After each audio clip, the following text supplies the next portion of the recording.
L'info écho avec Capital.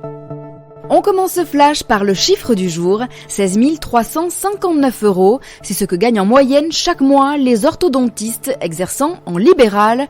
Un énorme pactole qui peut donner envie de se reconvertir, même si le métier nécessite des années et des années d'études. Pour connaître la rémunération des orthodontistes, Capital s'est appuyé sur les données 2018 récoltées par l'Union nationale des associations agréées.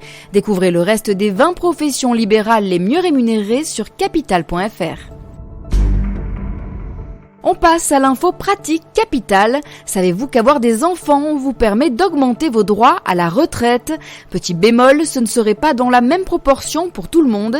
Tout dépend de la composition de votre famille et de votre activité. Ainsi, en ayant 3 enfants ou plus, vous obtenez une majoration de 10% de votre pension. Le haut-commissaire à la réforme des retraites prévoit de remettre à plat ce principe. Des avantages familiaux continueront d'exister, mais différemment. Ainsi, dès la naissance de votre premier enfant, votre pension pourrait être majorée de 5%. Le coup de gueule du jour est poussé par Jean-René Le Serre, président du département du Nord. Depuis maintenant 1 an, il demande une hausse de 0,2 points des droits de mutation avec les autres présidents de département. Il s'agit de la partie des frais de notaire que vous payez lors d'une transaction immobilière et qui revient donc au département. Selon l'élu, sans cette augmentation, la situation de certains budgets pourrait devenir apocalyptique. Si le gouvernement a bien entendu la demande, il n'a pour le moment pas donné son accord. Réponse sûrement en septembre prochain.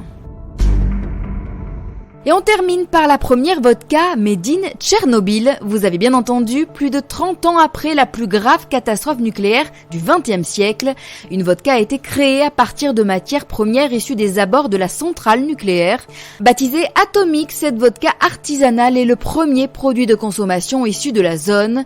L'université de Portsmouth a annoncé ce 8 août qu'une équipe de scientifiques avait distillé la première vodka sans radioactivité provenant des environs immédiats du réacteur qui avait explosé le 26 avril 1986.